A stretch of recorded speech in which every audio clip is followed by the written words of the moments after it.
আছে। এই তো বেগুন দিয়ে রুই মাছ।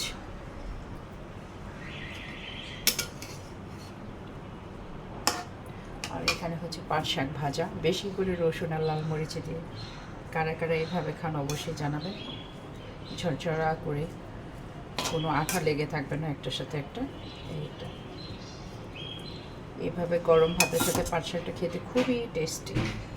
এইটা একটু শেয়ার করলাম আপনাদের সাথে। Bye bye.